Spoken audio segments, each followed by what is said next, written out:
Hello and welcome everybody. Thank you so much for joining me on Memorial Day here at Mount Vernon. My name is Caroline Spurry. I'm the architectural historian here at George Washington's Mount Vernon, and I'm really excited today to show you the kitchen building.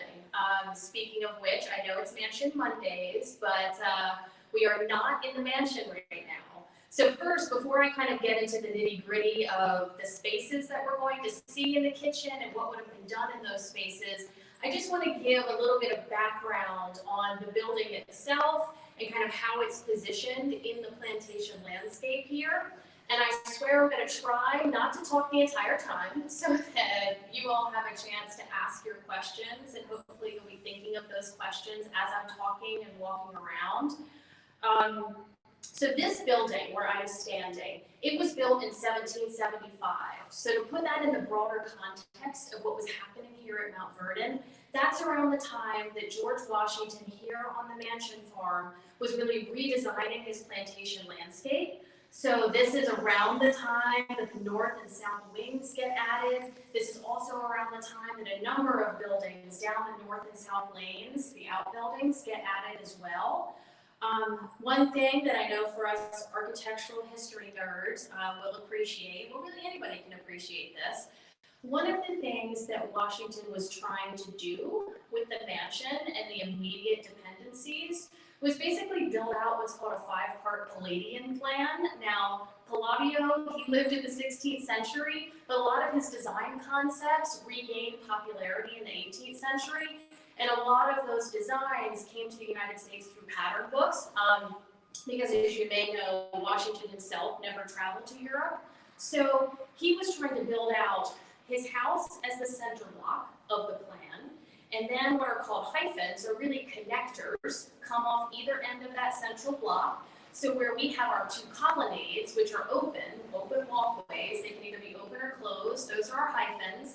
And then we've got 2 wings at the end. So those are the 5 parts, the central block, the 2 hyphens, and the 2 wings. So we've got the kitchen at one end, we've got the servants' hall at the other end. So we've got our 5-part plan. And as you can imagine, when you're looking from the approach, it's very symmetrical, which is what he was going for. The house itself is not symmetrical if you saw the west front video. But just kind of an interesting detail about Washington was trying to do with his landscape.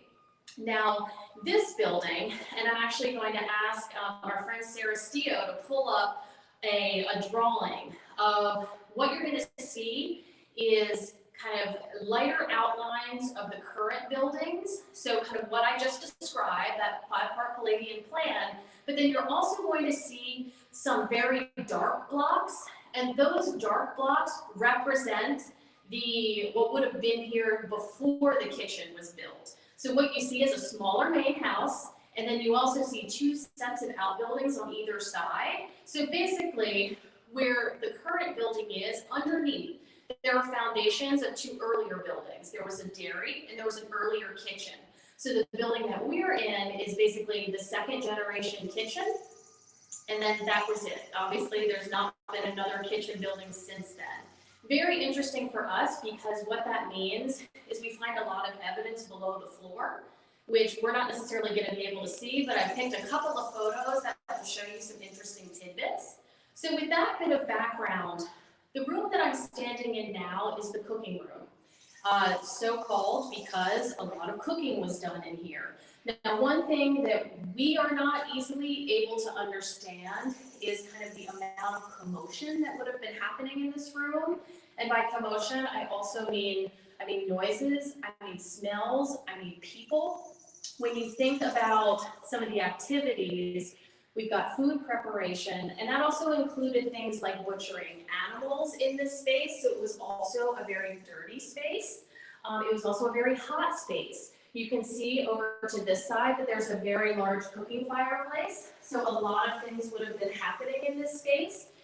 We are very lucky that we actually have the 18th century, what's called a smoke jack inside. And if you look here, there's a cable that's hooked to a spit. And what would happen is basically the heat going up into the throat of the chimney would spin a fan that's up there in the throat, which would also in turn turn the spit. So that was another one of the activities that was happening here. You'll also see right behind me that there's a bake oven. There would have been a lot of bread baking in here, and in fact, so in case you're wondering, the smoke jack that was purchased and installed in 1790. The bake oven, one little interesting tidbit is that when Washington was getting his bust done by Udon, and he was sitting for that, he was actually sitting over in the servants' hall, but he talks about the process of preparing the plaster of Paris, which they did in the bake oven, and he talks about the temperature that they had to reach that was different than when they would bake bread and use the oven for that. So there are a lot of interesting details about this building, and especially in relation to the servants' hall. But anyway, I mentioned how kind of dirty, smelly, hot this space would have been. There's actually another photo I'm going to ask to be put up. It's of an interior drain. And I'm actually going to walk over first to where, I'm going to give you some context. So you see the photo. That brick drain that is shaped like a square is found behind the door where I'm standing. So if the floor tiles were not here, you would see that drain. There's also another one behind a door on the opposite side of the room. So if you can imagine kind of all of the waste being produced in this kitchen, a lot of that would have then been pushed into that drain. Now, I'm going to show you a photo of the exterior, which shows you where that drain exits the building. And you can then see the structure of that brick drain, how it runs out through the kitchen yard and into the grove. So even though this is a building that, I mean, we're certainly not used to cooking in the way that they would have in the 18th century, they were still incorporating a lot of technology into the space. So between things like the smoke jack, the drainage system that's taking waste out of the building, a very interesting space. Now, I go back to that commotion.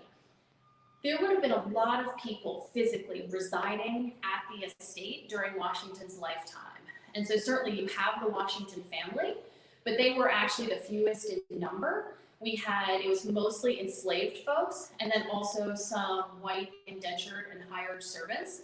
And so this building also would have been the nexus of where all those different groups of people would have come together, which is another interesting thing for us to think about, because yes, was there value in separating the kitchen because of fire risk, because of the smells, because of the noise, but because of the fact that there were a lot of enslaved folks working in this space, it was also separate from the mansion for social purposes. I almost said the word social distancing, which I guess that word has just been on the tip of our tongues. But in some ways, I mean, that was a function of some of these buildings, kind of keeping that separation between the family that was in the main house and then the people that were doing the work outside of the house. Now, moving outside of the cooking room, actually, before I do that, one other detail that I think helps put this building into perspective is its size. It's about 20 by 40. It's got this main level, and then later we're going to go upstairs because it's got a garret level as well. The size of this building is actually significantly larger than what would have been considered kind of the standard size of a middle-class house. So Washington was definitely making a statement by having his dependencies be the size that they are. So just kind of keep that in mind as we're walking through. Where I'm going to take you next, and by the way, what I'm holding in my hand is my turtle mask, which has become almost attached to my body, so I'm not used to being far from it. So we're practicing our social distancing via distance, but in case you're wondering what I'm holding in my hand. So where we're going next, it's called the larder. You'll see that the floor is at a different level, and my voice is probably also going to echo a little bit, but think about this space as almost like your 18th century refrigerator. It's going to be much cooler because of the fact that the floor is dug into the earth. You also see that we have a stone floor in here. That floor is original. Normally we have some period items that are in these rooms to give you a better sense, so jars and containers, but just think about things that would have needed some amount of refrigeration. They would have been in this space. Underneath the floor, I mentioned before that we find archaeological evidence underneath. Underneath of this floor, we certainly find evidence of the chimney stack that is currently here, but we also find another leg of that drain system, and then actually a level below, we have evidence of an even earlier drain system and chimney stack associated with that earlier kitchen building.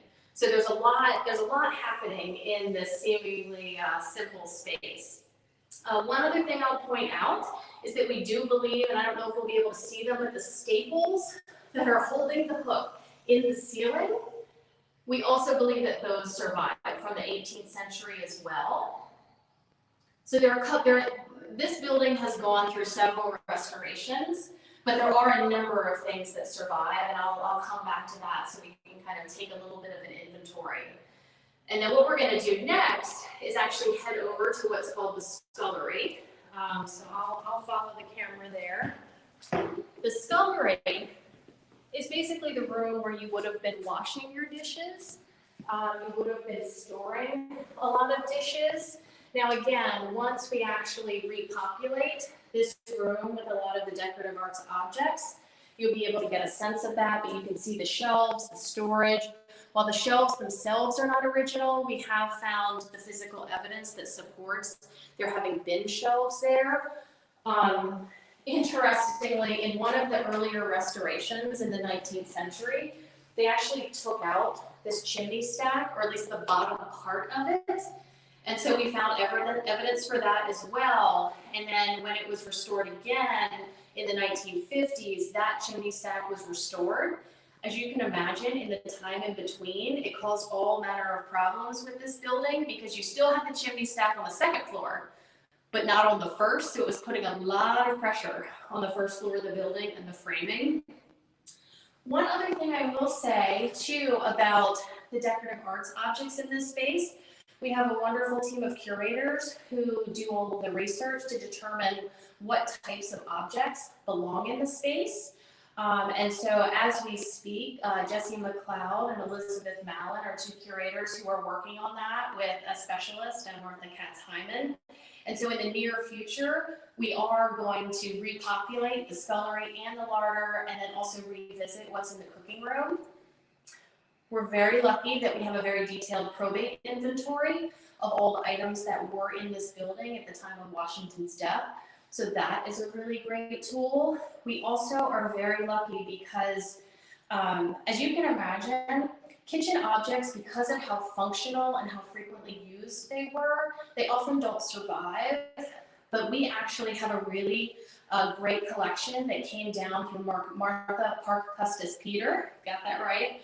And so we do actually have a lot of the Washington's kitchen objects. They're not on display and they're not going to be just because they are valuable to us, but we do have those in our collection. So if you have more questions about that type of thing, feel free to reach out about that.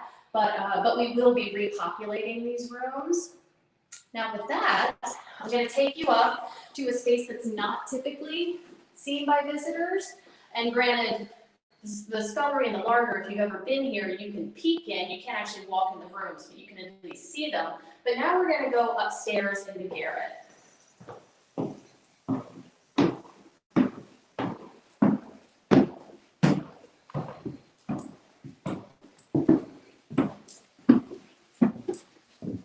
And I'll give everybody a moment to make their way up. In this space, which going back to that 20 by 40, there's actually a fair amount of space up here. There are two rooms. This is the larger of the rooms on the east end of the building. There's also a smaller room on the west end of the building. Both have fireplaces, which certainly imply that they were finished spaces and that there was a reason why they needed a heating source. We often get the question about who would have been living in these spaces, or I should say, if anybody was living in these spaces or how they were used. And we do have evidence for people living in these spaces, but the only evidence that we have is for white employees. So housekeeper, overseer, there was a white cook at one point. We don't actually have any references to any enslaved folks living up on this level. We do also have evidence for it being used as storage in the 18th century as well. Now, certainly, since the Washington period and really in the early days of the Mount Vernon Ladies Association, up until about 1940, there were employees that lived up here. So there certainly have been people since that time using these spaces. Currently, we've been using the spaces for objects that are in our decorative arts collection. They are not 18th century objects, so which is why we've been storing them up here. Many of them are replica items or items that have come from other places but that aren't appropriate to be displaying downstairs because, like I said, we're trying to be as accurate as we possibly can be. So for us, most recently, it's been used as storage, but we're in the process right now of going through all of those objects and figuring out what needs to be deaccessioned versus not, so that we can then kind of get these spaces cleaned up and use them again. I don't know if anybody who's watching has taken or did take the preservation tour that we were offering when the West Front work was going on, but upstairs in that space, it's completely clear, so we were able to take people up there for tours. So who knows, maybe in the future we'll be able to do the same with this space. So with that, I'm going to take a breath because I could talk all day long about any one of these buildings. And perhaps we will head back downstairs for questions. All right, let's do it. So we're going to go ahead, walk back down the stairs. As you're looking at all of the things around you, be thinking about what questions you may want to ask. And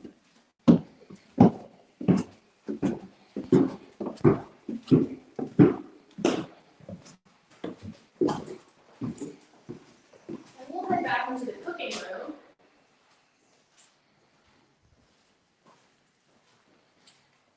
Again, so that you can be inspired. Oh, you know what? One thing before we go to questions, one thing that I promised was kind of an inventory of what we think and what we know are 18th century components of this building. So the vast majority of the framing of this building is still original. And I always kind of like to describe it as if you can imagine, so most of our buildings have brick foundations of a couple of horses. And then on top of that, we have a wood frame, basically a box frame. So if you can imagine on top of that foundation, it's a square or rectangular box. And then on top of that, either a triangular or a pyramidal box, all made out of wood. So if you think about that rectangular box that sits on top of the foundation, the vast majority of that is original to the 18th century. That includes the roof structure, not the shingles themselves because they were sacrificial, but a lot of the roof structure as well. A couple of exceptions. In the 19th century, right about here, an extra window was cut in. And then also, if you can imagine in your head the scullery and the larder, which are right next to each other with a partition in the middle, the partition had been taken out, and that had been made into one room with one continuous floor, and then a door, an extra door was added in the wall of the south wall of the larder, which is no longer there. So as you can imagine, when this building was then returned to its 18th century form, so this was in the 1950s, that window was filled in, that door was filled in. There were actually also extra dormers that were put up on the second level. Those were also filled in. So if you take a close look at the siding on the south side, you can see kind of where the jogs are, where the window and the door were filled in. Same thing with the dormers in terms of the roof. So we have a little bit of replacement siding, but otherwise, particularly up high on the building, the siding still survives. Like I said, a lot of the framing still survives. Unfortunately, the floor in the cooking room was dug out, and we don't have a lot of reporting from what they may or may not have found. But we do know that the smoke jack survived, and in fact, if you want to see a replica of the smoke jack, they have one at the Henry Ford Museum. And we also have a lot of drawings of the smoke, all the components of the smoke jack. Another thing, there's a lattice above the larder to allow for ventilation. The lattice itself does not survive from the 18th century, but the frame of the lattice. And then also, if anybody knows how plaster and lath work, so lath are basically the wood strips that are attached to things like studs and posts and walls, and then plaster is applied to the lath. Behind this plaster, a lot of the lath in this particular room also survives. And then upstairs, we think we also have some survival in the woodwork, so things like the baseboard. So I guess you could look around and think, oh gosh, well, it seems like a lot of things have been changed, which is true, but given the fact that this building was continuously used basically until 1950 when it was restored again, it's actually, in my mind, kind of a miracle that as much survives as it has. All right, so I said I was going to cut myself off, and then I didn't. So now I'm really going to cut myself off and welcome your questions. So Caroline, Ruth Ann would like to know, what would the temperature be in a room like this, or especially around dinner hour? Oh, I mean, that's a great question, and that kind of goes back to the fact that we don't really know what it was like. I mean, and two, for us, we don't actually actively use the fireplaces in here. If we did, we'd probably have a better idea of it. But I mean, when you think about some of the really hot, humid days that we have in July and August that are over 100, I mean, I would have to believe that it, probably felt like you were in the oven yourself. So I'm sure that particularly on those days, it was not the most pleasant place to be. Great question, though. It's another one of those things where sometimes I think to myself, it doesn't have anything to do with heat, but beds. What was it like to sleep in one of the beds? But, another one of those types of questions. Or what was it like with the number of people working here on the estate and all the traffic and kind of the traffic patterns of where people came and went? We're never going to know that exactly. But great question. Elizabeth would like to know, did they always cook in the kitchen, or would cooking have been done in the kitchen yard during the hot summer months? That is also a really good question. I'm going to make it sound more kind of scandalous than it actually is, but one of the mysteries that we still have to solve and that we hope to get more insight about in a future restoration, which will hopefully come in the next couple of years, is whether or not there were any outdoor stoves, because they're certainly not without precedent. And interestingly, in between the cooking fireplace and the bake oven, there's kind of behind the plaster, there's kind of a strange flue that is built into the stack and then runs into the floor and then back out of the building. When they did archaeological excavations, I think they were in the 90s, they weren't able to specifically find anything that corroborated that there would have been any outdoor stoves, but I mean, it's in my mind still a possibility because we haven't delved into it further. There's also been the question of whether there were any other freestanding ovens in this building, which again, because we haven't been able to investigate what's under the floor, we're not sure about, but it's possible. Oh, and I guess to answer another part of the question, also initially, interestingly, there was a cellar kitchen as well that was on the same side of the house as this kitchen building. And so it wasn't used actively all the way up until Washington's death, but it certainly was used for a period of time. And there's also another very large fireplace down there. It's underneath of his study. And so that's another area where we're doing more study. Once we were down there, gosh, it's been a year before last now when we were looking at the cellar. That was an area where we really needed to do additional study. So anyway, there was a cellar kitchen, and then, certainly in individual slave cabins, they would have had other means of cooking. So to answer your question, I don't think that all cooking was done necessarily in this building, but certainly most of it, at least the cooking that served the house. And Cynthia would like to know whether you could talk more about the items that are on the wall, the implements and the used in the space. I will do my best, but I will also caveat it by saying, again, that our decorative arts objects conservators are really the experts in that area.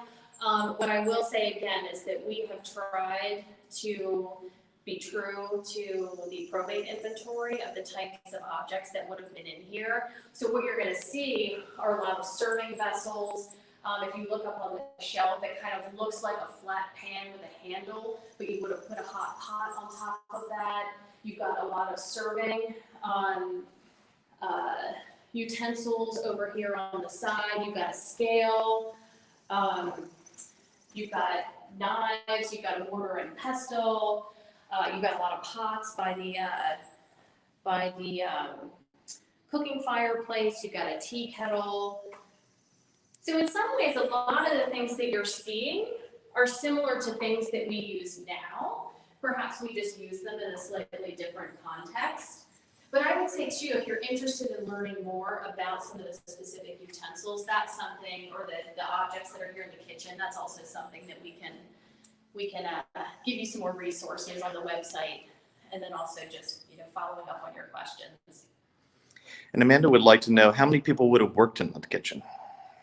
Also a very good question, because there were certainly certain people who, the way that it was often phrased was that they belonged to the kitchen. And so Lucy, for example, who was a cook, but she wasn't the only one. So there would typically be 2 or 3 cooks that were full-time in the kitchen. But then you would also say when it was time to prepare the hogs, you'd have a lot more, particularly of the enslaved men, physically here in the kitchen doing some of that butchering work. There are also references sometimes to children, enslaved children being here in the kitchen. So I would say it's kind of a yes, we know, and no, we don't kind of answer, because yes, there were absolutely people that worked in this space more than any others. And those tended to be the dedicated cooks, but then there was also kind of a constant throng of people in here doing different types of tasks. So it seems like it probably, and then certainly you had Martha Washington, who was overseeing the activity that happened in here. So I would say it's probably a fair guess to say anywhere between kind of 4 and 10 people could have been working in this space. And Caroline, Katie would like to know where was the cooking done before the kitchen was built? Well, if you remember back to that initial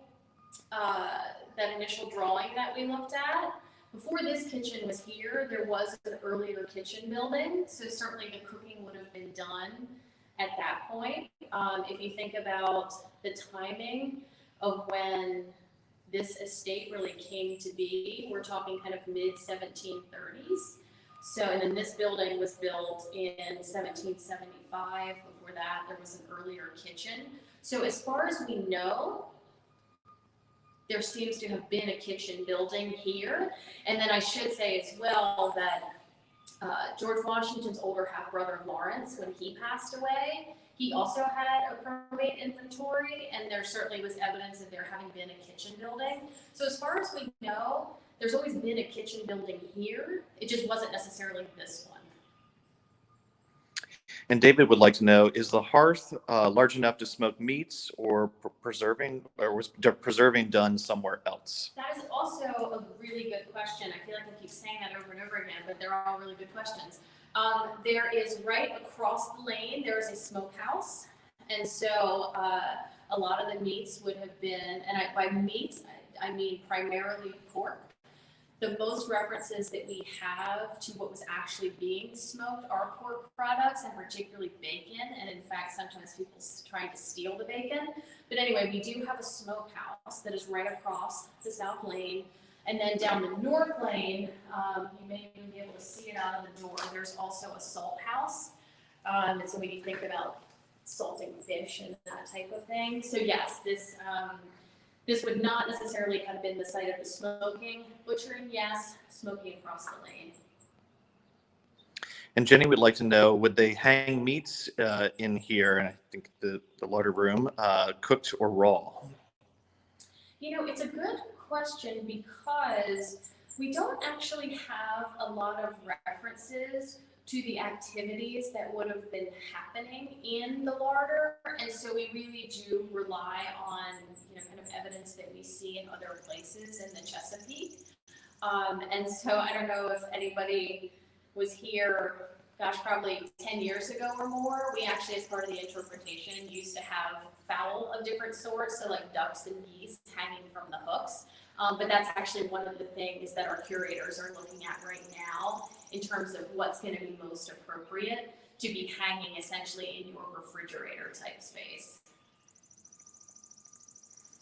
And where did the stone and the flooring come from?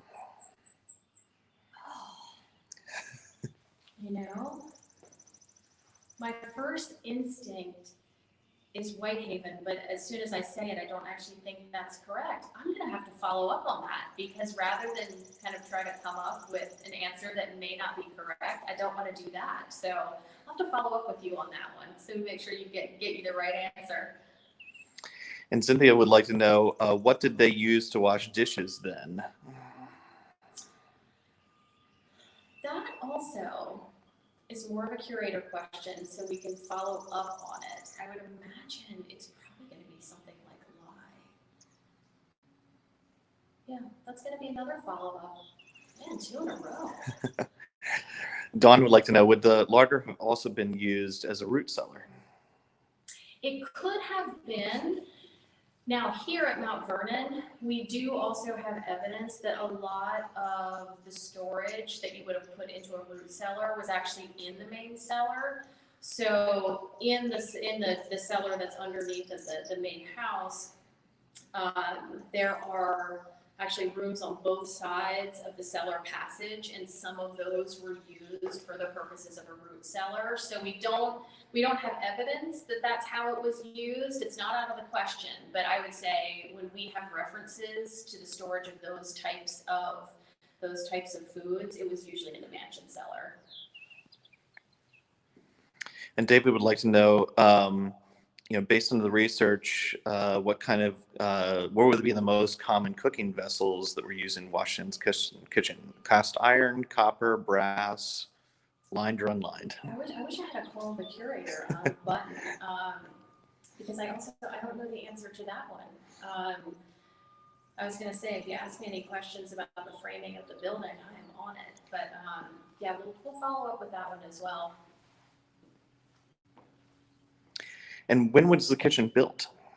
So this kitchen was built in 1775, and then once this building was finished, then the servants' hall was started, because luckily for us in the documentary record, they talk a lot about these two buildings in relation to one another. So yeah, so we know that the kitchen was 1775, servants' hall kind of started in 1775, finished in 1776. And Adam would like to know, how hard was it to get back and forth between the kitchen and the house during wintertime? Well, I would have to believe that the fact that the colonnades exist, that certainly made it a lot better than if you didn't have any cover at all. And I mean, certainly our winters here, they're much milder than some other places, but we certainly have our years where they are pretty rough. And I mean, certainly we've had a lot of rain lately, so it's not even just the winter months. There were probably some days where it was okay, some days where it was kind of a nightmare, and then at least there was some sort of cover when you were going from, because I don't know if you could see right behind me now, there is a door in the east wall of the kitchen that leads out to the colonnade. And so that is the route that they could have taken.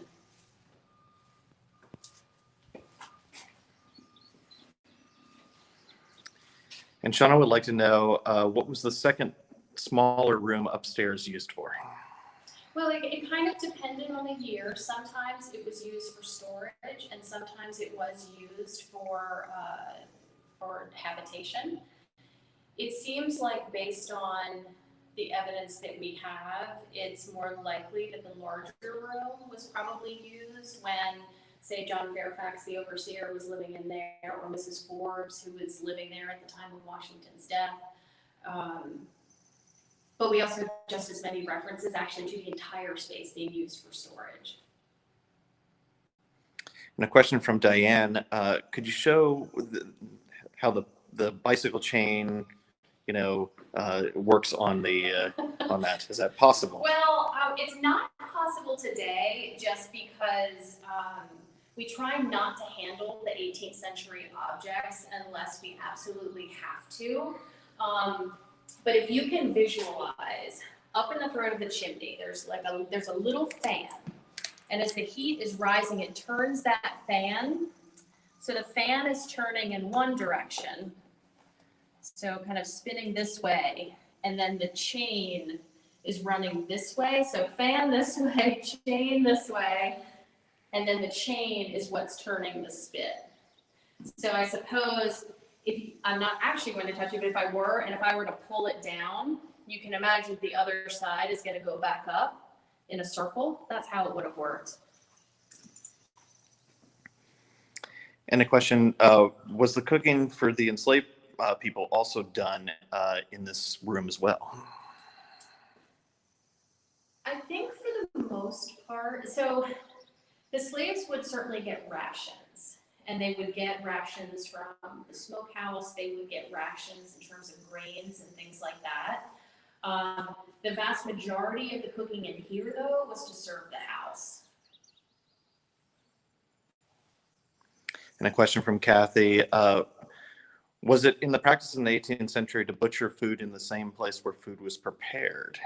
That is actually, that's a fascinating question because it's not something that we would consider today.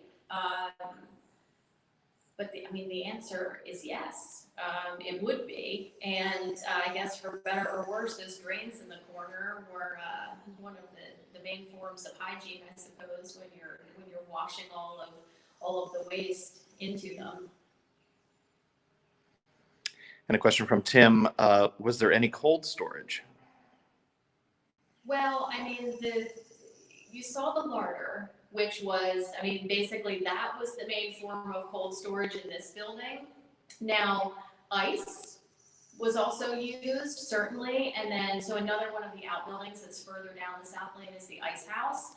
And so the ice would have been packed in the ice house and that ice would have been used. And then also in the mansion cellar, there was a dry well that it was attempted to use that for cold storage for ice, but it ended up not working very well and the ice melted. So I would say, you kind of tried to do the best that you could without what we know as refrigeration. And a lot of that was kind of building that floor level lower into the ground and then using slightly different materials for that foundation.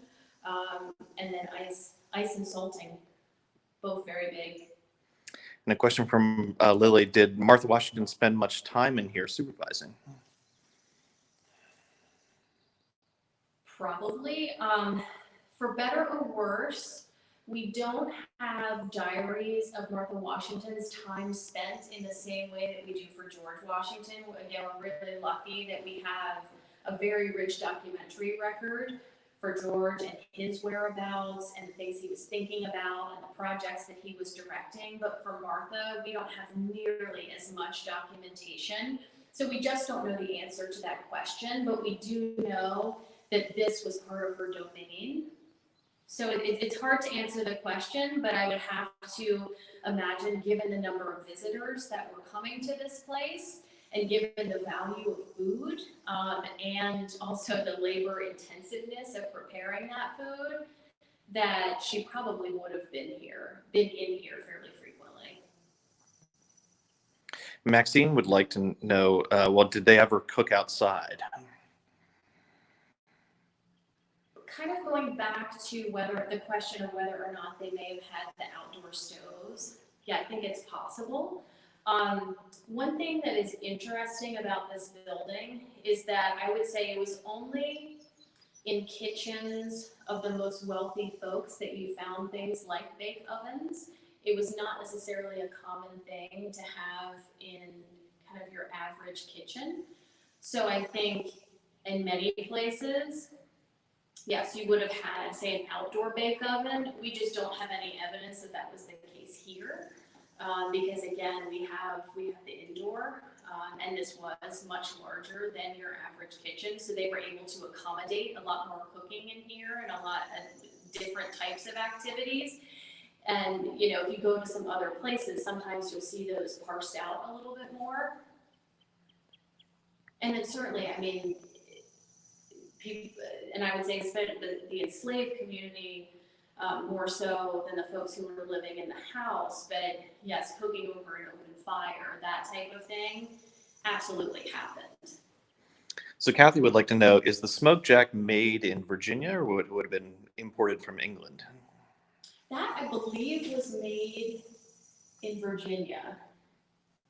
And luckily we have correspondence talking about when the smoked jack was purchased.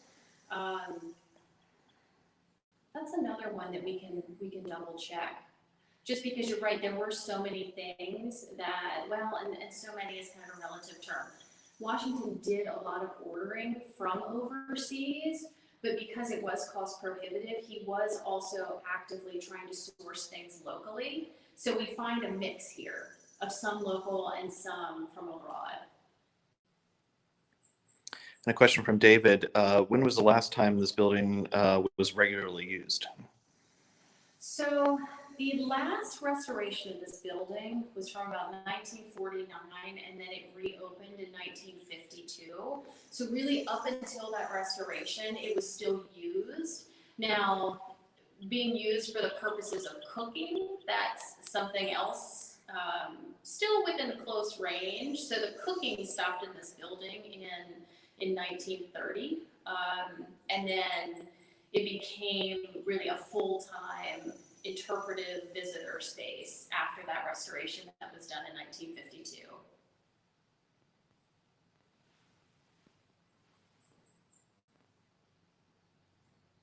Must be a long question. And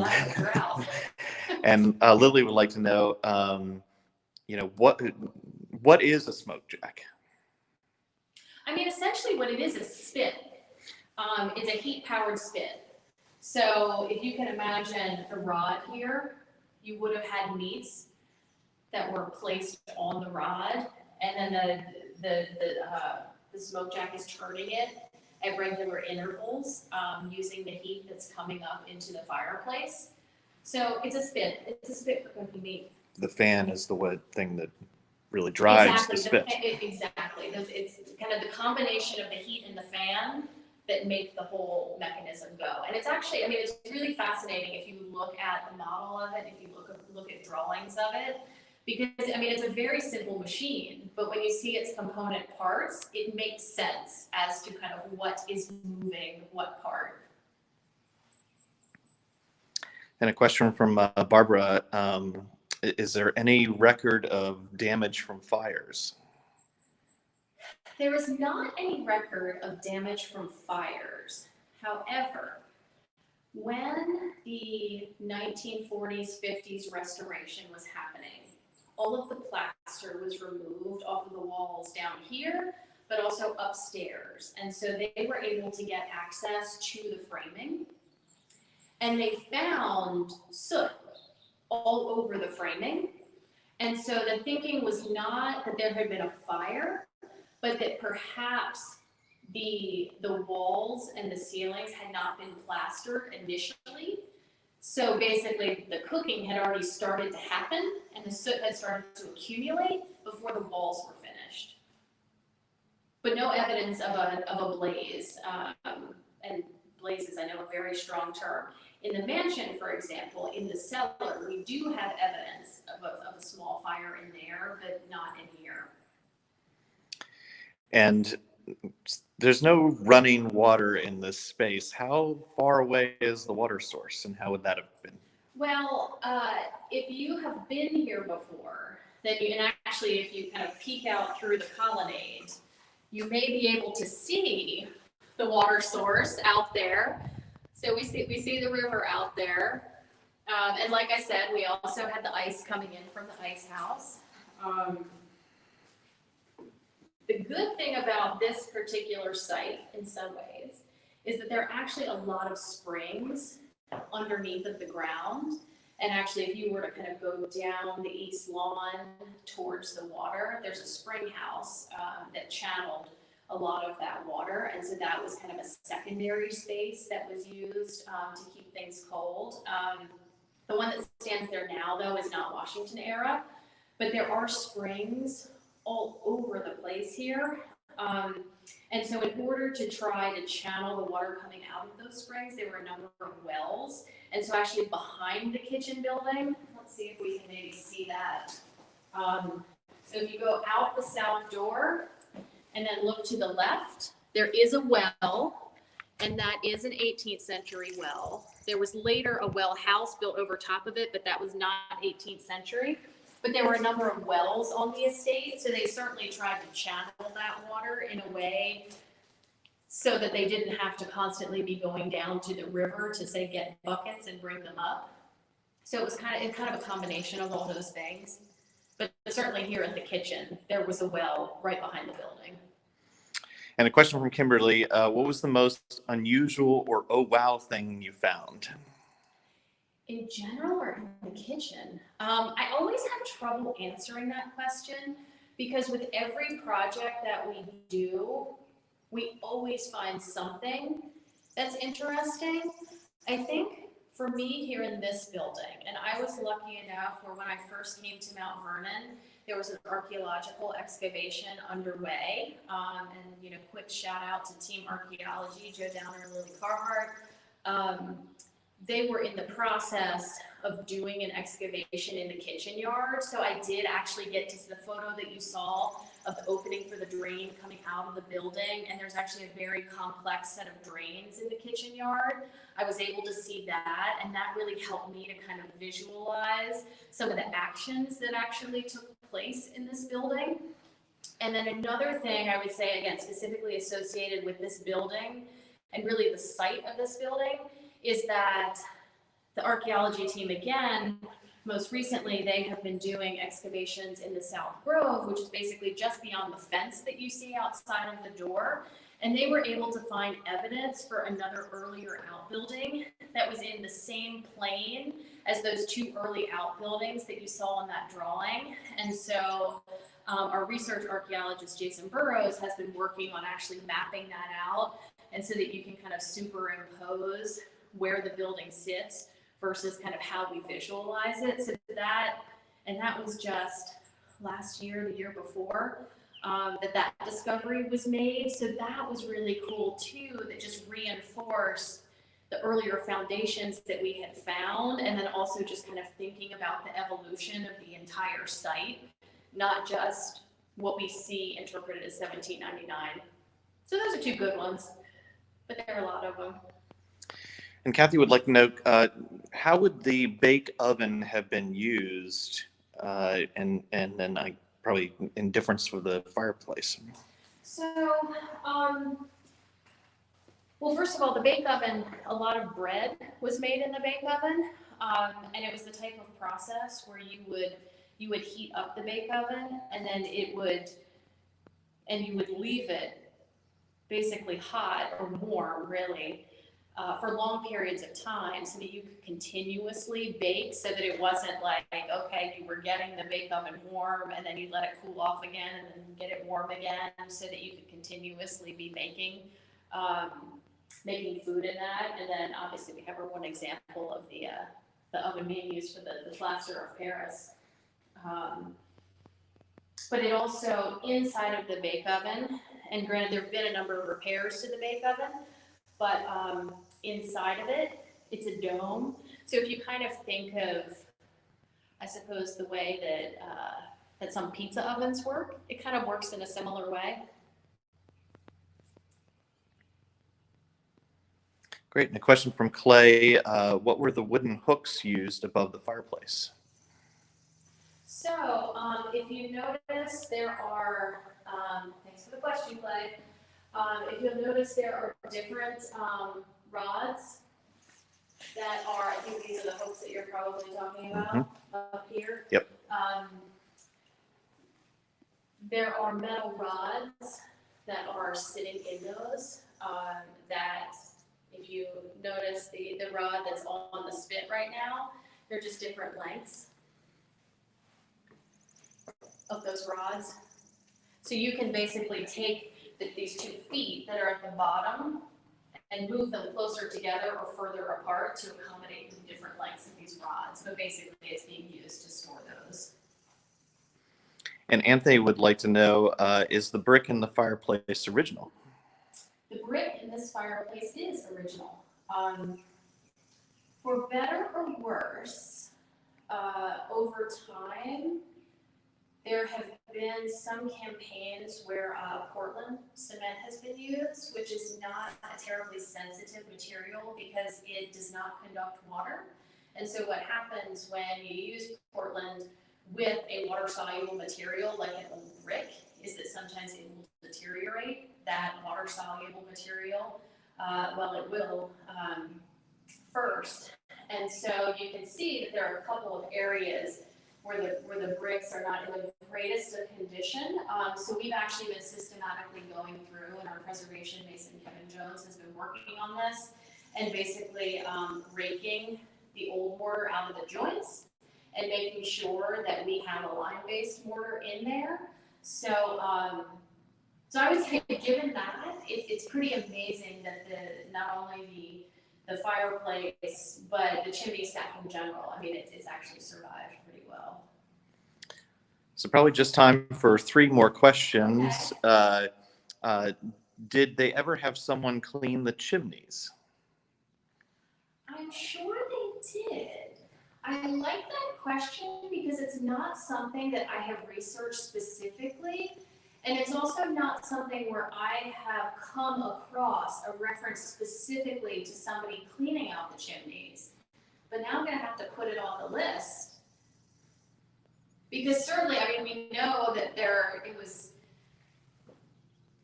well, and you know, there are movies and things that depict it for us, particularly in England and places like that. But I mean, the chimneys needed to be cleaned, and we do know that there were, at different periods of time, there were issues with the mansion chimneys smoking and kicking back a lot of smoke into the rooms. But in those cases, it talks about fixing the chimneys. It doesn't specifically talk about somebody cleaning the chimneys. So it could be that there aren't any specific references just because it was considered a mundane task, but perhaps there were. So yeah, that will go on the list. Thank you. And Beverly would like to know, was there anything about in the construction or the workspace that was considered new or innovative for the time? I would say in terms of the construction itself, no, because it was a pretty well-established form in the Chesapeake. I mean, certainly the installation of the smoke jack would have been considered innovative. And I would say, I mean, the larder itself isn't necessarily innovative just because, I mean, the way that dairies worked, I mean, it kind of used the same type of model. But it's a great question just because George Washington did try to embed so much technology and innovation. I mean, I would say the drains, we've talked about those. I mean, there was a very complex system of drains. So in the house, in the cellar, very complex system of drains and multiple generations of drains. And then we saw the same thing in this building here. So I would say, you know, I would probably say the drains, the smoke jack as well. And a last question from Kathy. How much of the building is original? Oh, let's see if I could put a percentage on it. What percentage would I put? I would definitely put it at above 50%, because of the surviving framing. So the framing of the walls, the framing of the roof, the siding survival, so the exterior siding. And with that, I also include the fasteners, so the nails that would have held the siding on. So I guess in that sense, the majority of the survival that we do have is more associated kind of with the exterior. Once you start to consider the interior by itself, that percentage goes down, but we certainly have some things, like I said, the lath in this room, potentially some of the woodwork, the frame around the lattice, the staples. So when you consider it all as a whole picture, I would put it in excess of 50%. But hopefully, we will have a better answer to that question once we're able to do a full restoration of this building, because it has not been extensively physically studied since the 1950s. So for example, we have not gotten a chance to actually look at the lab from the inside, so basically taking the plaster off. We've actually, and you can probably tell here, there's been some spots of plaster failure that we need to address, which can be caused by different things. But hopefully once we're able to do that, and again, we hope to be able to do that in the next couple of years, knock on wood. I know we're all kind of reevaluating our work plans these days, so we'll see when it happens. But like I said, we hope to have more answers once we're able to do more of that physical investigation. All right, well, I want to thank everybody for sticking with me for this Mansion Mondays in the kitchen. And, again, I hope you have had a thoughtful and celebratory Memorial Day, and hope that when we are able to open, that you're going to join us and enjoy. I mean, it's a beautiful day, and I mean, even just to come out to the grounds and be able to walk around, it's an amazing place. And even better once we're able to get back into the buildings again. And I know it's a tough period for everybody right now, but if people are able to donate what they can, we certainly always welcome that, because we certainly want to make sure that we are taking care of these buildings and that they are standing for a period much longer than the current pandemic. So anyway, with that, again, I say thank you, and really thank you too to the media team who have been shouldering a big load doing these videos. Behind the camera today is Matt Briney, and I know Sarah Steele and Melissa Wood and Ada Hinton have been doing the videos as well and behind the scenes. And I mentioned the curators before, credit to them. And a couple of folks who also don't tend to get a lot of acknowledgement in these videos, because we do tend to focus in the historic area, but I work very closely with colleagues over at the library, Archivist Becca Baird and digital manager Dawn Bonner and Sam Snyder, who's one of our librarians. So kudos to all of them, because while I'm the person standing in here talking, I certainly don't know what I know all by myself, and we certainly can't take care of these buildings by ourselves either. So with that, enjoy the rest of the holiday and be sure to tune in. I think there's maybe another video later today and tomorrow. But again, thank you.